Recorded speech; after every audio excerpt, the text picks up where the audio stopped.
Hey guys, Jay Novella here. Simple question. Where will you be this November? Because I know I'm going to be at the Australian Skeptics National Convention in Sydney, and so will all the rest of us from the Skeptics Guide to the Universe, including George Robb, and Dick Smith, and Dr. Carl, and Dr. Raichi, and lots of other awesome people. Why aren't you going? Did you not sign up yet? Get on there and sign up. This is going to be some epic stuff here. You don't want to miss it. Go to skeptics.com.au/convention.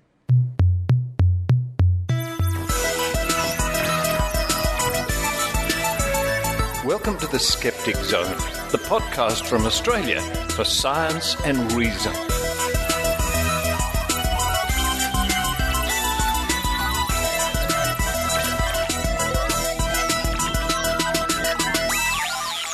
Hello and welcome to the Skeptic Zone, episode number 292. 292. 300 is not so far away. For the 25.May 2014, Richard Saunders here with you from Sydney, Australia. What's coming up on this week's episode? We're going to kick off with a little bit from just last night here in Sydney. We had the Australian Skeptics dinner. We have them 4 times a year. Lovely buffet dinner with, what did we have? We had curried prawns and we had sort of rice and Asian noodle type dish and beef and ham and vegetables and actually I think I better start running downstairs for the fridge straight away. We had a really great night. A good crowd turned up to hear Dr. Cameron Webb talk about blood-sucking insects and mosquitoes. It was really, really interesting. So some little bits and pieces from the dinner, including an interview with Tim Mendham, the editor of the Skeptic magazine. And Tim is going to be telling us what's coming up in the next issue. Something to look forward to for those lucky people who subscribe to The Skeptic. Following that, it's Evidence Please with Jo Alabaster. Jo visits Canberra Skeptics in the pub and talks to Andrew Gould about many things, including Jeff Wagg's College of Curiosity and a new cruise coming up Jeff is putting together. And then Jo will talk to Ken McLeod, long-time campaigner against the anti-vaccination crowd, and Ken will tell us a little bit more about Stop the AVN. Following that, it's a week in science from the Royal Institution of Australia, riaus.org.au, and just the other night, thank you to Paul Willis, the director of the Royal Institution of Australia, I attended The Science of Doctor Who, the show that's travelling around Australia at the moment, and what a fun night that was. One of the great things about the show is they encouraged you to use your mobile device, take photographs, tweet, and participate in the show with live interactive polls and things like that. Oh, great fun. Time travel, regeneration, black holes. Yeah, The Science of Doctor Who. Well done, Royal Institution of Australia and BBC. Then to round off the show, it's a grain of salt with Eran Segev. More reports from QED, the convention in Manchester, a little earlier on in the year. This week, Eran chats to Professor Christopher French. A really interesting interview. We're going to hear Christopher French's views on parapsychology. In other news, I've been filming some more interviews and clips for my upcoming little documentary, The Vaccination Chronicles. Looking back, this has taken quite a long time. Around 18 months so far. I'm certainly aiming to have it out before the amazing meeting in July this year. And it's so nice that I remember that when I started this project, people chipped in to help me buy some video editing equipment. But more on that in the coming weeks. Now, my friend Alison Smith, who I mentioned last week, who made a little fan video for Doctor Who, trying to raise funds to go to the UK from America to visit a Doctor Who convention. You can check out her video at thetimerun.com. She's almost reached her goal. People are chipping in to send her to America. Thank you to all those people who've been kind enough to do that. And if you haven't seen The Time Run, check it out. And thanks to Geert Bonte in Belgium, the winner of the Cosmos pack some time ago, I sent the pack over to him via sea mail because the airmail price was outrageous. It took a couple of months, but the Cosmos pack arrived.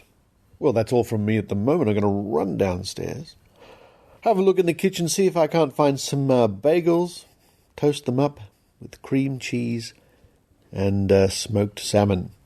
While I'm enjoying that, I hope you enjoy the Skeptic Zone.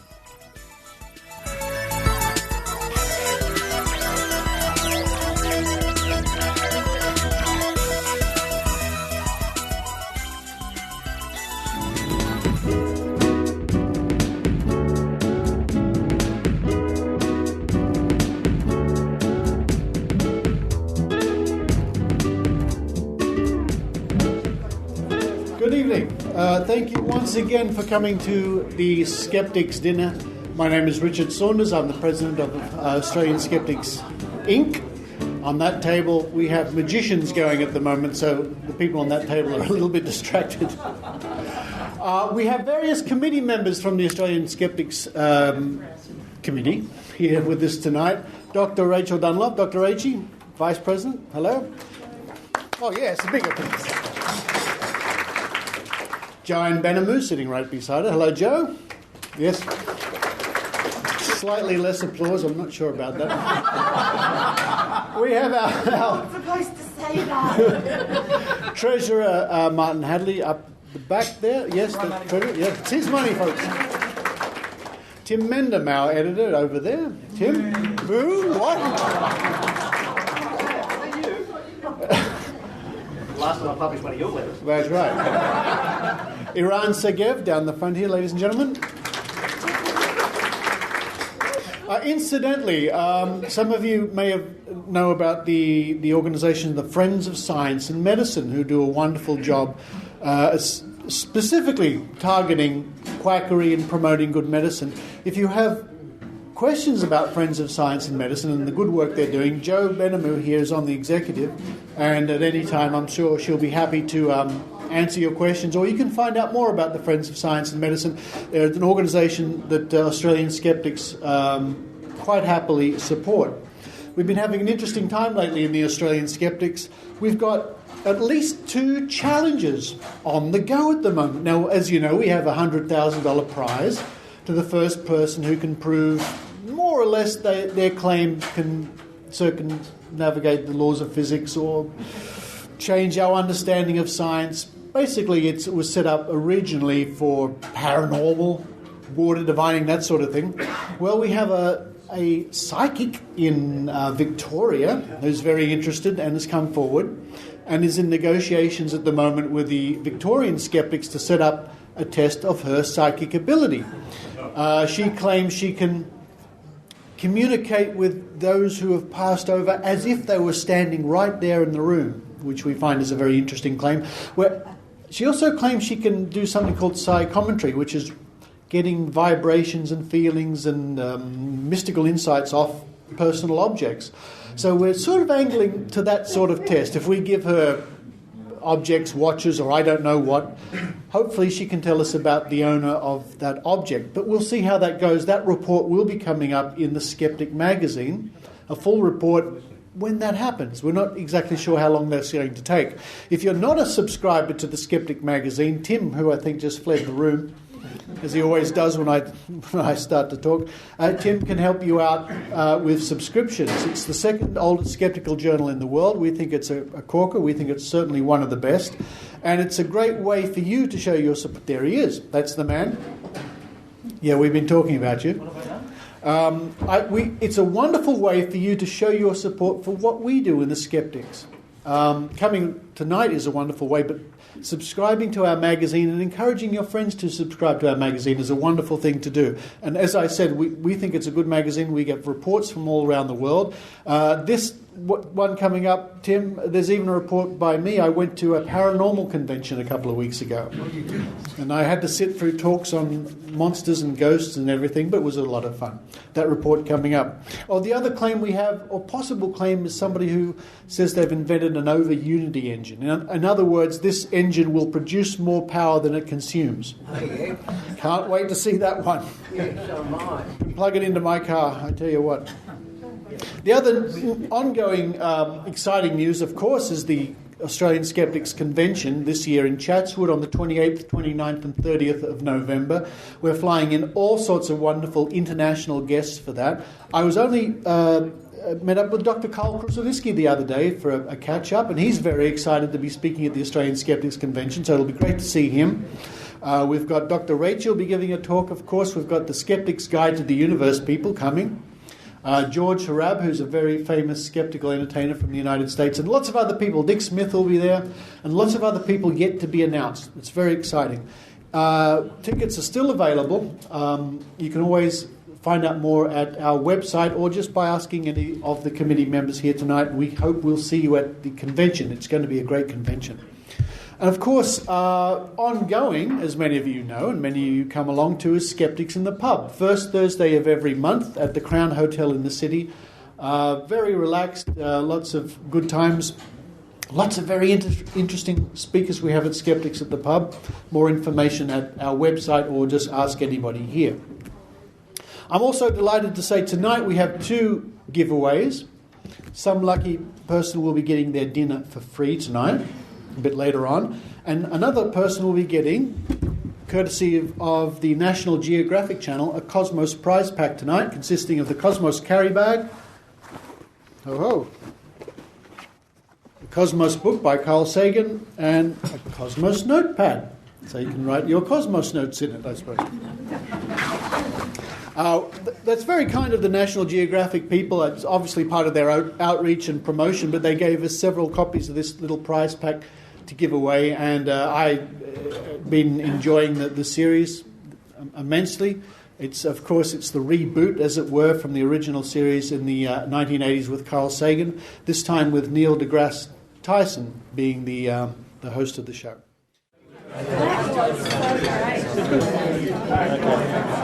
Well, we're at the Australian Skeptics dinner here in Sydney. We had a great talk tonight by Dr. Cameron Webb about insects that bite you and suck your blood, and mosquitoes and mosquito-borne viruses and things. I'm with Tim Mendham, the editor of the Skeptic magazine. Hello, Tim. Hello there, Richard. Now, what's coming up in the latest, or the next issue, I should say, of the Skeptic magazine? We have a wonderful article written by someone, I'm not quite sure who it is, a report on a paranormal convention, actually. Really? Oh, I better. We also have some incriminating photographs of the same person, actually, sort of snuggling up to some paranormalists, actually. So, yes, we've got quite a lot of a mixed bag, actually. We've got an article talking about pet welfare. Pet welfare. And animal welfare myths. Oh, yeah. Which is really weird, actually. That's an interesting topic, actually. Might put a few noses out of joint, but that's always fun. In my time, I've seen devices for pets that were like the power bands, except they were collars and things that didn't do anything. No, but this is actually also about how we treat animals. Oh. And some of our impressions of anthropomorphism and big words like that. I can't say that word. I can't say that word. No, I can't say isthmus. Can't you? There you go. With isthmus. We also have articles about pseudoscience, about the growth of pseudoscience, and as one of the author describes it, pseudoscience with teeth, which is actually sort of getting very, very nasty. Major implications. We have articles about the other side, about skepticism and how to deal with pseudoscience. We've got some definitions that are put forward by pseudoscientists and what they really mean. We've got some websites to avoid. Websites to avoid. Don't go here. That's what it's called, actually. Really? That's what the article's called. You're very good. You must be psycho. I must say, yes, I am, yes.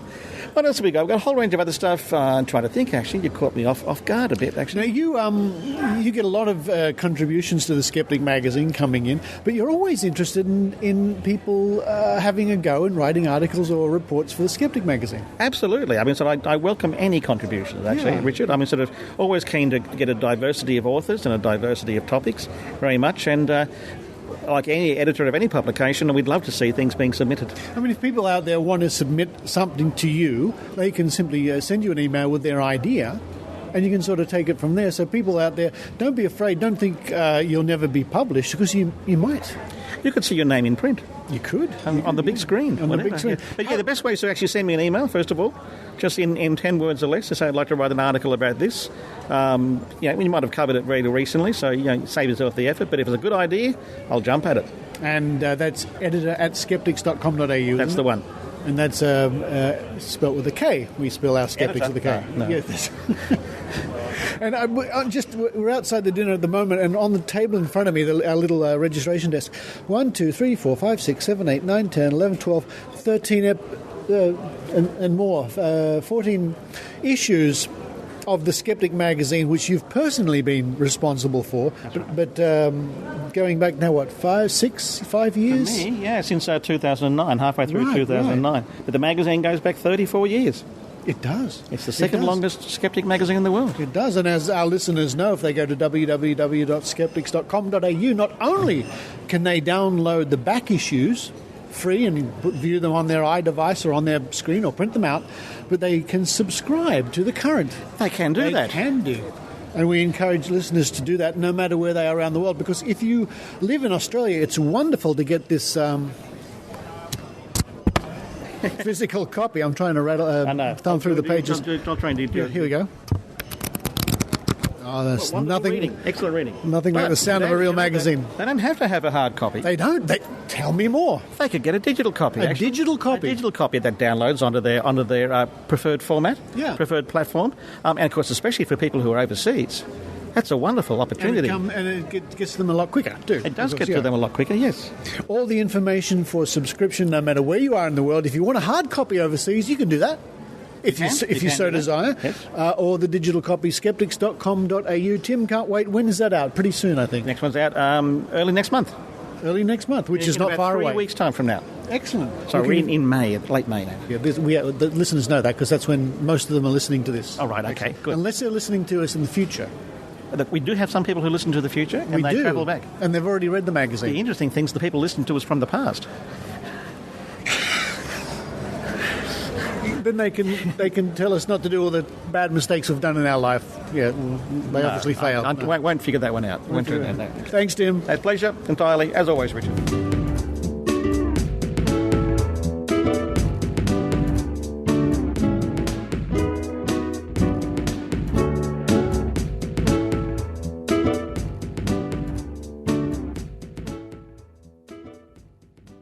Hey, Kenny. Oh, hi, Tom. Nice day at this park, yeah? Yes, great weather. Oh, look, a unicorn. Unicorn? There are no such things as unicorns, silly. Yes, there is. No, there isn't. Hey, guys, what are you arguing about? Tom thinks unicorns are real. They so are. Let's look this up in the Skeptics Dictionary. The what? How can we do this in this park? There is no computer here. You guys probably don't know about the Skeptics Dictionary app. Available now for iPhone, iPad, and iPod Touch in the App Store. Wow, cool. The app lets you access all of the great Skeptics Dictionary articles when you're on the go. Here, let me look up unicorns. Oh, cool. Kenny, prepare to be proven wrong. It says here, the unicorn is a creature from fables. Aha! Actually, I see now that someone just dumped their ice cream cone on that horse's head. Thanks, Skeptics Dictionary iPhone app.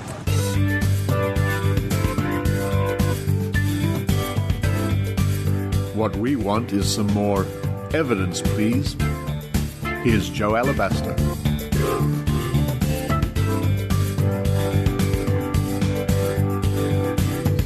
Hello, this is Jo Alabaster. I am at Canberra Skeptics in the pub this week, and I'm sitting here at the moment with Andrew Gould. Andrew, hello. Hi, Jo. How are you doing?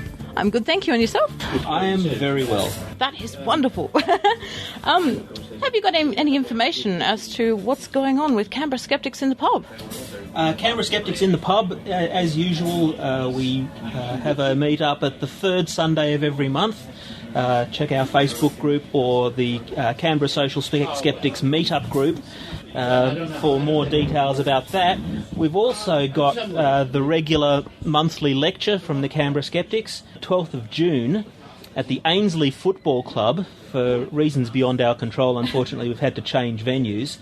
And it's Dr. Danny Kingsley, and Stop Blaming Open Access, What's Wrong with Scholarly Communication. So that sounds like it's going to be a very interesting thing going on there. Today, of course, we've got Ken McLeod here at Skeptics in the Pub, who gave us a wonderful talk on the Australian anti-vaccination Skeptics network, and Stop the AVN. That was very interesting. There was one other thing I also wanted to plug, and that is my friend Jeff Wagg and the College of Curiosity has announced a South Pacific cruise. It'll be leaving from Sydney on March the 14th, 2015, and going to New Caledonia and Noumea, coming back on the 27th.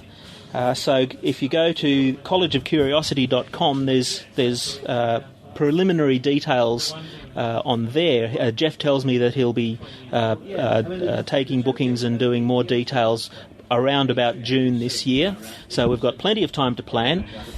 Jeff does fantastic tours, as I've long-term listeners to the Skeptic Zone will know, because I've gone on one of his tours before, and many of my friends have gone on others. They're great tours. He gets very, very into the details of the places he goes to, and finds all of these curious facts and things that you might not know. So look up collegeofcuriosity.com for the Getting Curious in the South Pacific cruise, because I'm planning on being there. A lot of people I know are planning on being there, including some people from the US who are getting their first chance to come out to Australia. That sounds fantastic. What else have the College of Curiosity done?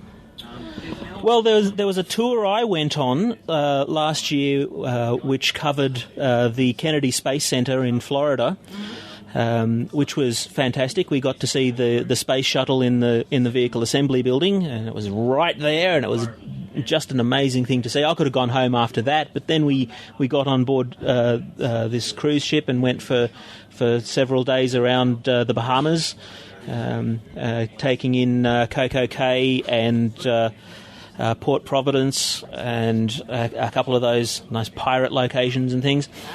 And then came back to Epcot. Jeff's knowledge of Epcot was voluminous. It was quite amazing. But yeah, go on to collegeofcuriosity.com. I think that's the third time I've mentioned that now. That's good. I'm pretty sure we'll be able to put the link up on the Skeptic Zone page as well. This website, Jeff does an unknown object. He finds an object and puts it up and says, "What is this thing?" Okay. Some of them are identified. Yeah. A few, even after many weeks, are still not actually fully identified. So there's one up at the moment, an interesting device. I have no idea what it is.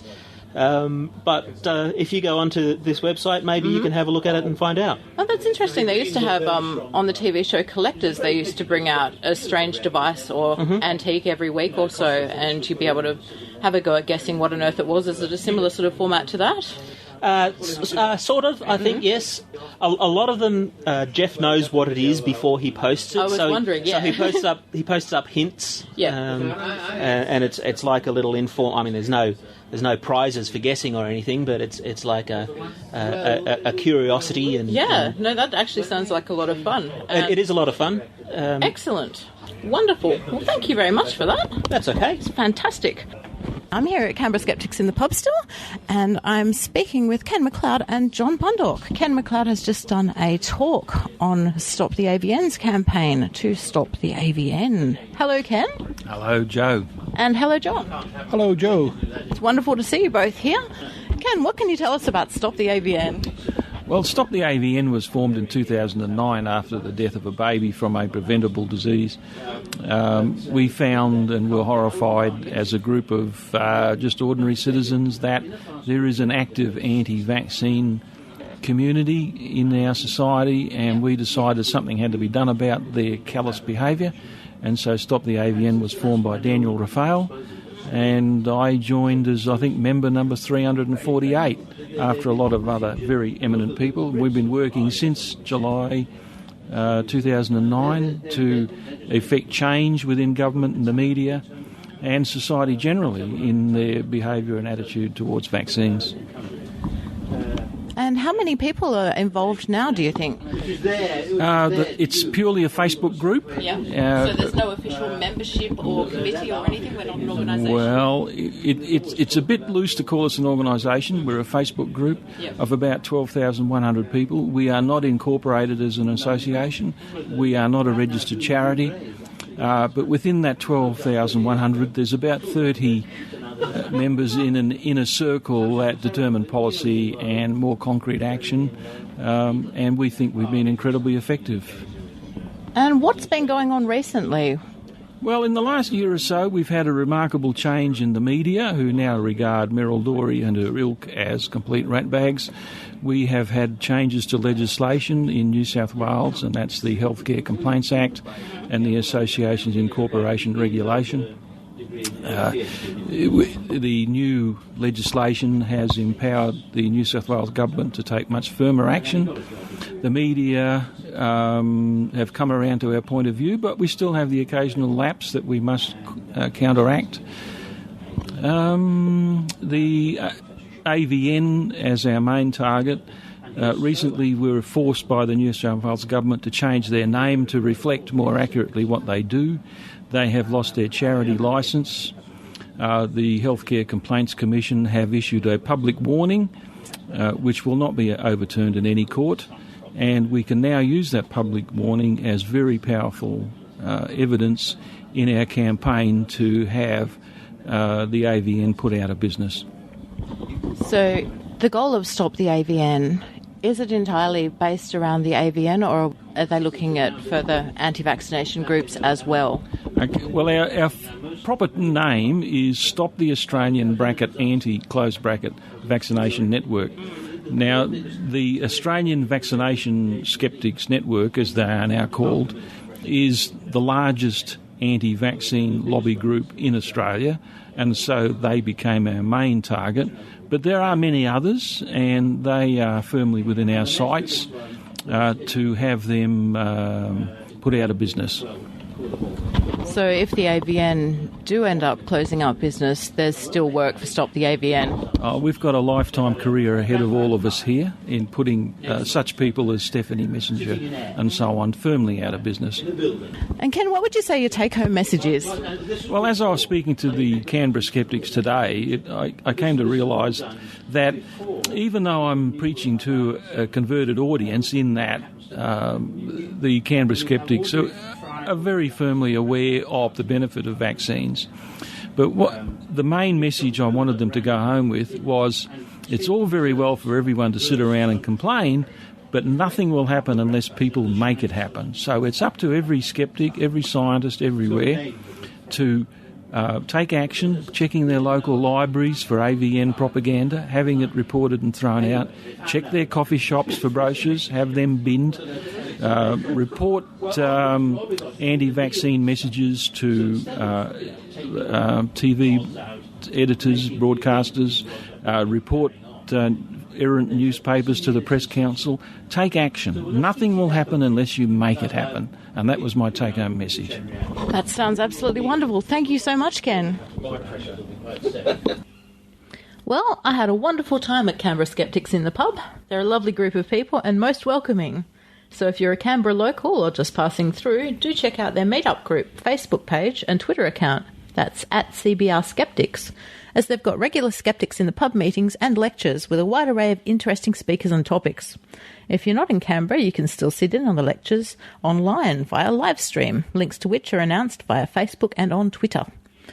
Also, if you're curious to find out what Stop the AVN are up to and get the opportunity, Ken McLeod is a great speaker, very engaging and interesting. For more information on Stop the AVN, you can like their Facebook page, Stop the Australian Anti-Vaccination Network, or follow their Twitter account at StopAVN. It's fantastic community-based grassroots activism involving skeptics and non-skeptics alike.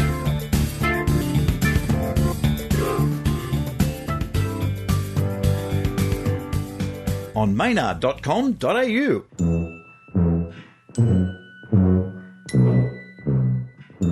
AU. Coming to you live from the exciting Glebe Point Road Frou-Frou Cafe, it's Mr. Tim Ferguson. Good morning, good evening, good afternoon, and all the times in between. My name's Maynard. We've got it all here. We've got dogs, we've got screaming babies, we've got pouting waiters. I've heard that ghosts can only travel in straight lines and they can't jump. I know with Feng Shui, there's usually a mirror or something, and so the evil can't turn and get into your house, so you put something there. Well, what have you heard about ghosts and their physical ability? I do know that they cannot jump. They won't jump. They refuse to jump. So they're actually recalcitrant. That's their problem. After a lifetime of jumping, you don't want to spend the afterworld being asked repeatedly, come on, jump over that. If you can walk through walls, why would you want to jump? There seem to be a set of rules that are a bit grey there. One is ghost-gasms. Do they happen?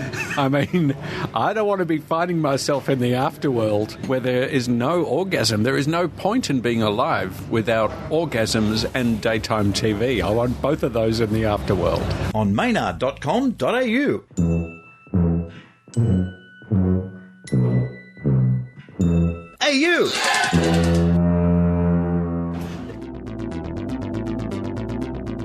Welcome to A Week in Science from RiAus, bringing you the science you need to know.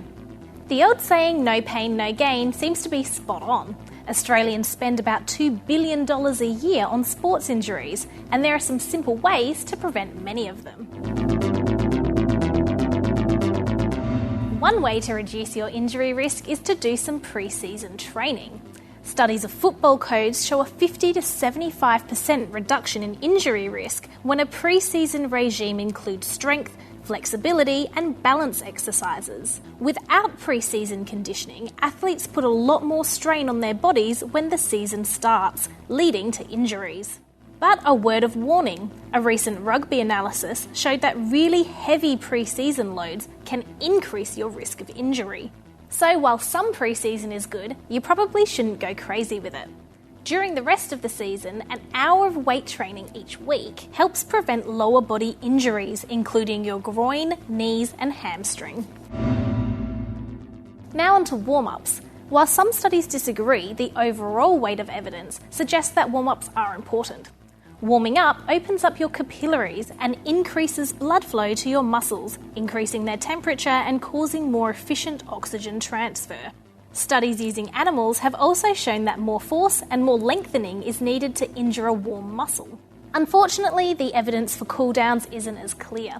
General muscle soreness after exercising is caused by tiny tears in your muscle fibres, and cooling down doesn't help with that. There's also little evidence that it prevents long-term injuries. What it does do is allow your circulatory system to slowly return to normal while maintaining proper blood pressure. This prevents dizziness and fainting, which can often occur after a hard session. And now, 4 fast facts about sport injury prevention. Over 500,000 Australians have a long-term condition that can be blamed on a sporting or exercise injury. Static stretching before exercise doesn't seem to prevent injury and can actually decrease your sprinting and jumping performance. You can reduce your injury risk by having a day's rest between training sessions, allowing your muscles to repair before punishing them again. And static and dynamic stretching after you work out and on non-exercising days can lower your injury risk. That's it for this week in science. For more information on the science of sports injuries, go to the RiAus website, riaus.org.au. Follow us on Twitter at RiAus and like us on Facebook. I'm Kieran Groom and we'll catch you next week.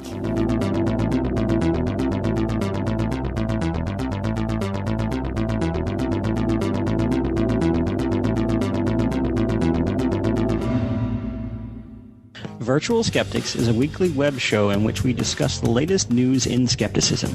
Whether it's a new case of spontaneous human combustion, a conspiracy theory, the latest update on the upcoming robot apocalypse, tech news for skeptics, or the latest wacky religious claim, we cover it all. We record the show live as a Google Plus on-air hangout, so join us and our host, Brian Gregory, for an hour of mostly intelligent talk every Wednesday at 8 p.m. Eastern U.S. time. Watch us at virtualskeptics.com and participate in the show on our hashtag VirtualSkeptics. The Virtual Skeptics. It's like Meet the Press, but with chupacabras. Grain of salt. Grain of salt. Grain of salt.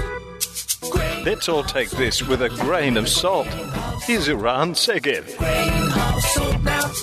Grain of salt. You gotta take it with a...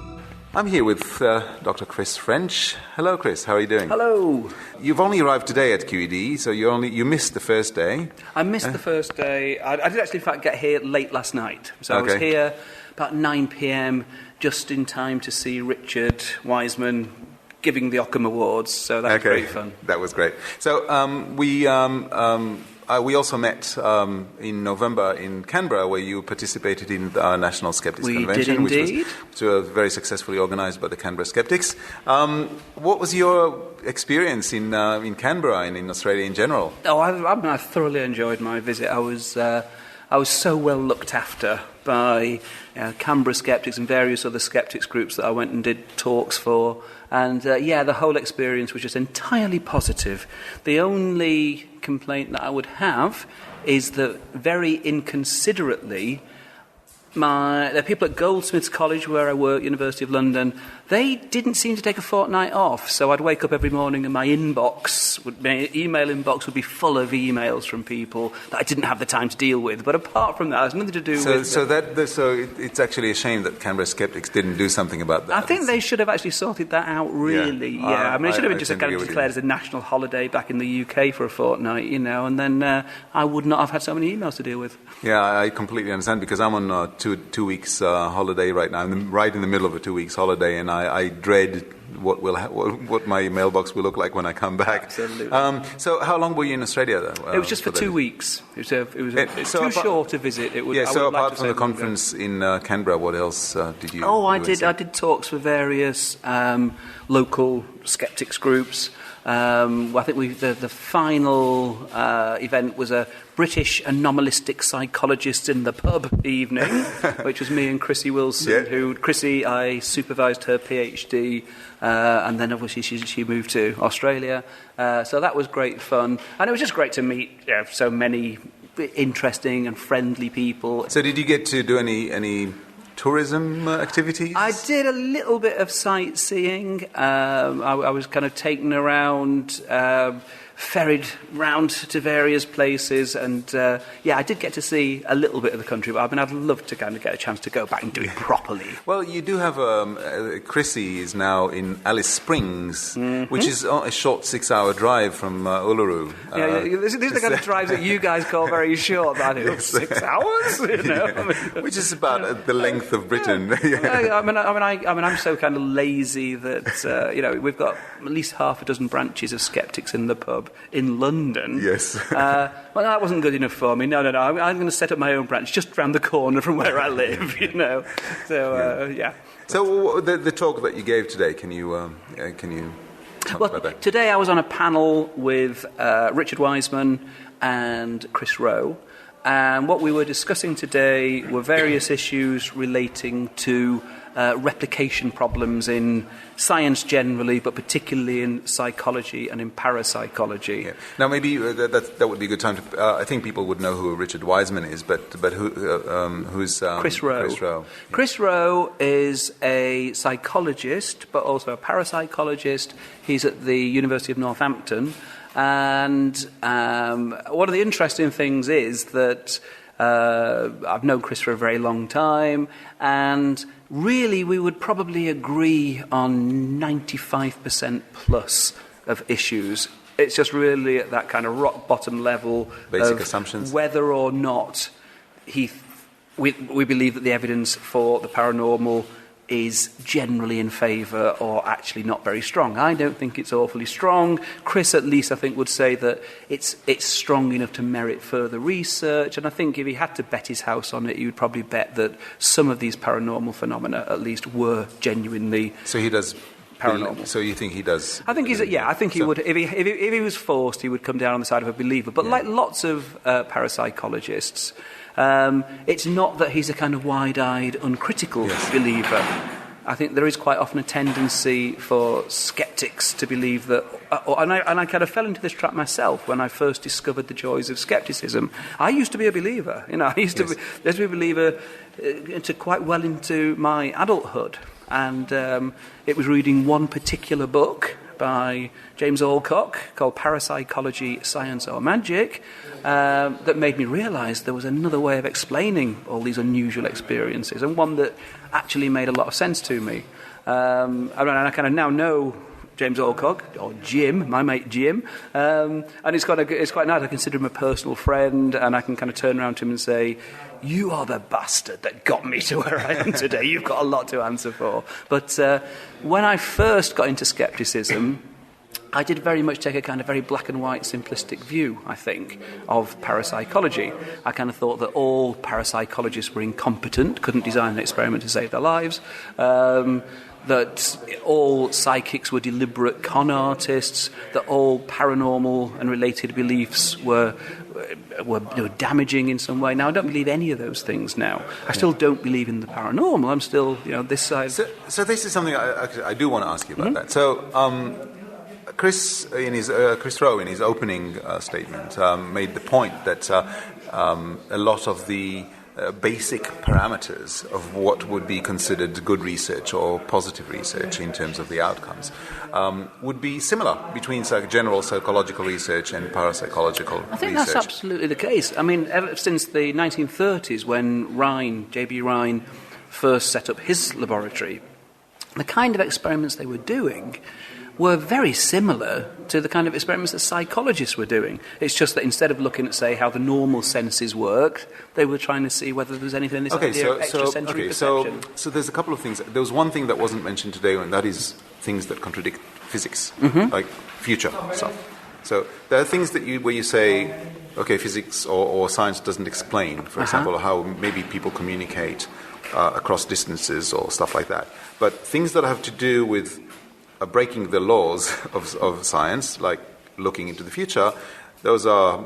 I would be very interested to know what Chris Rowe thinks about that.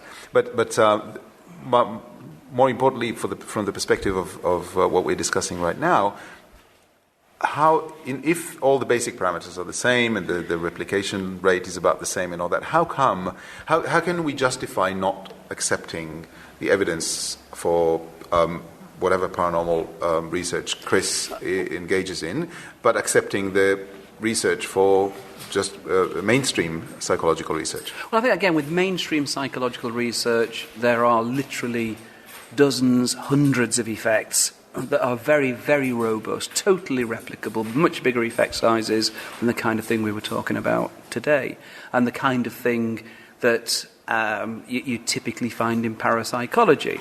Now, I mean, at the end of the day, in terms of whether or not any of these effects are real, I think that what's happened recently with this kind of... It's been referred to as a crisis of confidence in psychology. I would agree with Chris Rowe that actually it's just a bit of healthy self-criticism, that we have acknowledged that there are these issues that arise, that some of the effects that are reported in mainstream psychology journals are probably not real effects, and we are trying to address that, and I think that's a really, really good thing to be doing, and I hope it actually sets a standard for other sciences to try and follow, because these are not issues that only affect psychology and parapsychology. There is a much bigger problem of replication within parapsychology.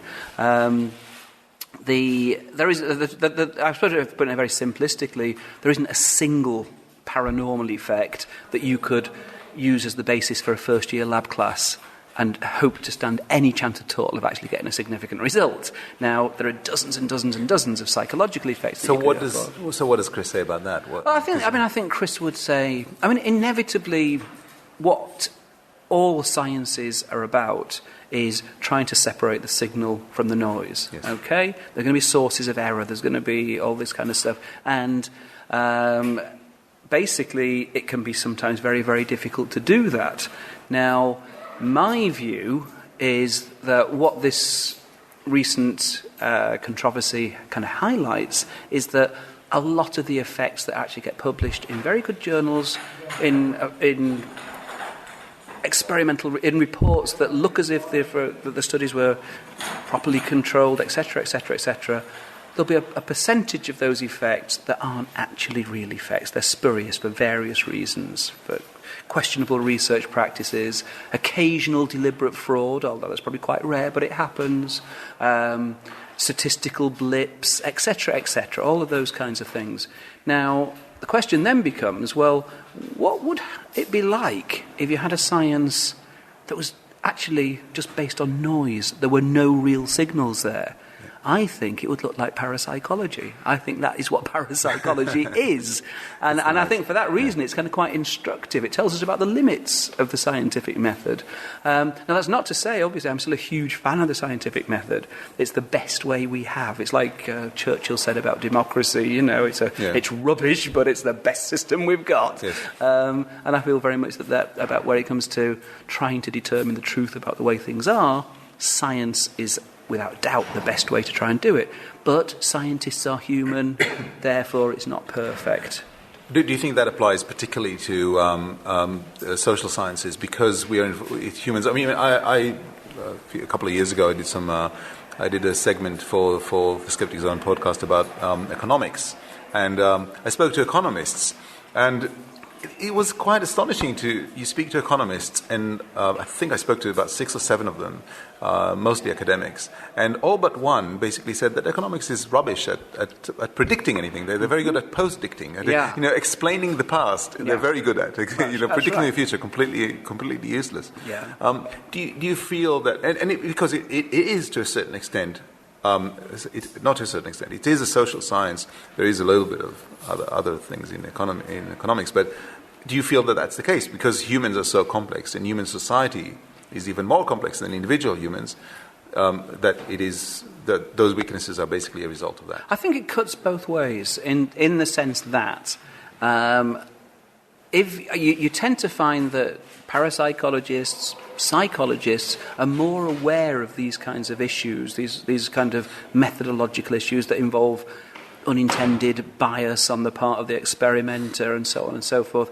We are kind of used to that because our data is messy. It's complicated, it's messy. You have to kind of make decisions about, should I include that data point or shouldn't I? Wasn't that the guy who maybe was, when we were running the experiment, seemed to not quite understand the instructions, blah, blah, blah. It's messy, messy, messy. Whereas in the natural sciences, I don't think you need to worry about that very much at all. If you're a chemist, you add A to B and you get C plus D every single time you do it, But the drawback there can be that within the natural sciences, because of this complete, almost lack of awareness of the possibility of subjective bias coming in, you can get episodes like the Benveniste episode, because they just simply were not aware. They were so naive in terms of these other issues. So it kind of cuts both ways. So just for those who don't know, basically they were choosing the results they wanted, but they were not aware that they were basically discarding the unwanted results, but they were not doing it consciously. I mean, just to illustrate it as anecdotal, I know, but many years ago, my partner at the time was doing she was doing a medical degree. She did an intercalated year in a department of pharmacology. And she would tell me about the way that they ran the lab, they do their experiments, and they'd be plotting their data points. And of course, they'd usually come out on nice straight lines, which you never get in psychology, But occasionally there'd be a data point that was just way off. And they're just saying, there must have been a dirty test tube, and they just rub it out. They wouldn't even mention that data point had occurred. Now, in psychology, ideally, you would not do that. I mean, and again, what I'm saying is that on the one hand, ideally, you mention exactly what you've done, exactly what you found. You justify every decision you've made for the data analysis, etc., etc. In practice, sometimes I admit that doesn't happen. You don't. But sometimes you wouldn't know that you've actually raised your eyebrows. Well, yeah, exactly. So it's kind of it's one of those things that, as I say, I think there's a greater appreciation of like the underlying assumptions regarding the methodology and when something is justified and when it's not, maybe within the messy social sciences. Because, as I say, generally you don't need it in most areas of chemistry or physics and so on. But, of course, you find that, you go into some areas, particularly very, very theoretical physics, and, well, everything just changes. I don't know much about string theory, but I understand it's very, very difficult to test experimentally. In fact, I think one of the issues about string theory is that they do not actually currently have a test for it. Absolutely. So where does that leave us? I'd say at least psychology is probably preferable in that sense. But in terms of the whole kind of philosophy of science type things, some areas. It's very straightforward. Replicability is not an issue. the data generally is very, very nice and clean, but the people in those areas are likely to be quite naive about these kind of areas, about subjective bias. We, for all our kind of better understanding of that, we also have very, very messy data, and the difficulty is that sometimes we may then say we've got a real effect when we haven't. Okay. So one final question, and that is to do with the future. I'm going to ask you to move into the future and report what you'd seen there. Well, I'm a great believer in precognition, as you know, having had a failed replication of Bem's wonderful experiment. Yeah. Yes, which was never published. No, it was. We did get it published. It was published in PLOS ONE. Oh, right, and in fact, we got 1,000 views a day at one point we were getting for that paper. So you know what, actually, now that you've mentioned it, you have to actually maybe say what it is. Okay, what Darrell Bem did, he published... He published a paper in a mainstream psychology journal, a journal of personality and social psychology, very high-impact journal, very well-respected journal. Darrell Bem is a professor of psychology at Cornell, very well-respected academic, known to be very sympathetic towards parapsychology. It's a series of 9 experiments, over 1,000 participants, and essentially it was apparently presenting very strong evidence in favour of the idea that people could sense future events before they take them place. And to Bem's credit, he did actually appeal for other psychologists to try to replicate the results. So myself, Richard Wiseman and Stuart Ritchie decided we'd do just that. We each decided that we would do an independent replication of Bem's experiment 9, which had the biggest effect size. And without going into detail, suffice it to say we didn't replicate. We wrote the paper up. So you replicated the study but not the results? We replicated the study, the methodology. We did not get the results that Bem reported. Exactly. And we wrote this up. We sent it into the same journal that had published Bem's very controversial findings, that had received international attention. All the world's mainstream science media had picked up on this and ran stories on it. And not so mainstame and not so science media. Not so mainstream, yeah, they loved it. I'm sure the Daily Mail had something about absolutely, it. Absolutely, yeah. But even kind of more serious, sensible newspapers were kind of saying, "Oh, this is really interesting," which it would be if it was a replicable effect. Anyway, we did not manage to replicate his results. We sent our paper into the same journal that had published the paper that had caused so much controversy, and the editor simply rejected it without even sending it out for peer review. And we thought this was wrong, but he would not be swayed. We got the same treatment from another couple of high-impact journals, which shows that there is this bias. There is a publication bias in mainstream science. Against negative results. On the one hand, negative results. They don't want to publish results that are non-significant, and on the other hand, results that are just, for experiments, that are straight replications of a reported effect. And we think that in this case, I mean, if this effect were real, it would demand a kind of complete radical overhaul of physics as well as anything else. So it's really important. It cannot be treated in this way, that you publish the original paper and then say, that's right, we're not doing anything else with that. Anyway, long story short, we did get it published in PLOS ONE, ultimately. We did manage to generate a lot of media interest in our failed replication, so that was a result. But it fed in then to this ongoing discussion and controversy about replication issues in psychology. Well, one of the benefits, obviously, of publishing in PLOS ONE is that it's open access. And exactly. That means that it so anybody can download that paper. Which is good. So back to my question earlier. Specifically Chris Rose, what is called the Society for Psychical Research? Society for Psychic Research. Has existed for a long time. Since 1882. Yeah. So far, they haven't really. I mean, they haven't had magnificent results. Nothing groundbreaking. I think that's fair. In that time, I wouldn't say that haven't had any positive results, but nothing that was really truly groundbreaking that we would expect if something was paranormal. Where do you think they're going? Do you think they're going anywhere? And specifically. Let's assume for a moment that this continues to be the way. Minor positive results, not replicable, and all that. Do you think they will ever stop? Well, I think that's the danger. When the Society for Psychical Research was formed in 1882, it was in response to really a couple of things that were around at the time. One was that Darwin had published On the Origin of Species. And that raised serious issues for scientists who were Christians. The clear implication was, well, hang on, when did we get the soul? Did it come along with the opposable thumb? Well, what's going on there? And secondly, it was at the height of the Victorian craze for seances. And this was being put forward as this is proof of life after death. The SPR was founded mainly with a view to using science to prove that survival, post-mortem survival, was a reality. And they thought they'd do this, wrap it up in maybe 10, 20 years, and that would be it. It would all be done and dusted, And a few years later, the American Society for Psycho Research was founded again with this very similar aims. William James, the great William James, was one of the founding members. And a lot of the people who did found these societies and ran them were the best thinkers of the day. They were really high-level intellectuals, and they really were they weren't kind of just cranks by any means. Now, the society has been going now, obviously, for a very long time. Parapsychology has gone through various changes and transformations. Chris Rowe made the point today, and he's right, that the number of person-hours that have gone into parapsychological research is negligible compared to mainstream science.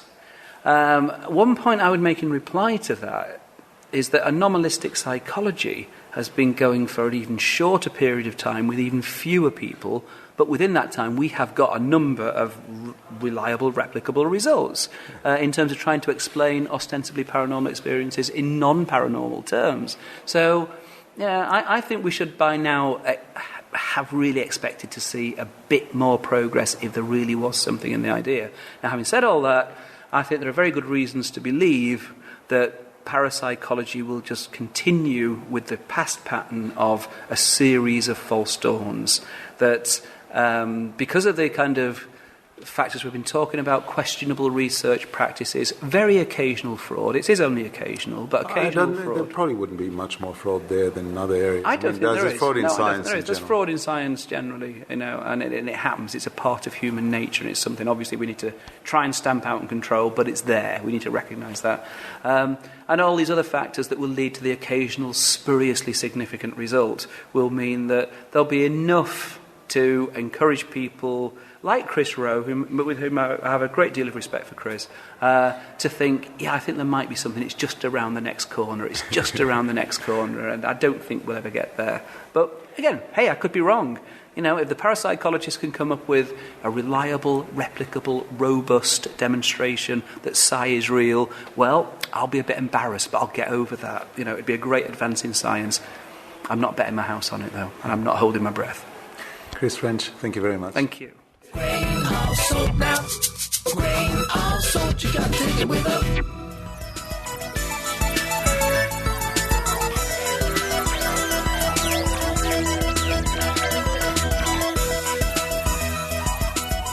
Thank you for listening to the Skeptic Zone, and I'm certainly looking forward to meeting some of you at the amazing meeting coming up in July this year in Las Vegas. More information at www.randy.org. It'll be great to catch up with, people I only see once a year, and of course, James Randi himself. And what a lineup they have for the amazing meeting this year. Well, what can I say? It's amazing. And thank you again to those people who chip into the Skeptic Zone, most less than $1 a week, some a little bit more, and some even send quite a bit more money our way to help us keep producing the show. It's very much appreciated, and there simply wouldn't be a show without that support. But for this week, this is Richard Saunders, signing off from Sydney, Australia. You've been listening to the Skeptic Zone. Visit our website at www.skepticzone.tv for comments, contacts, and extra video reports.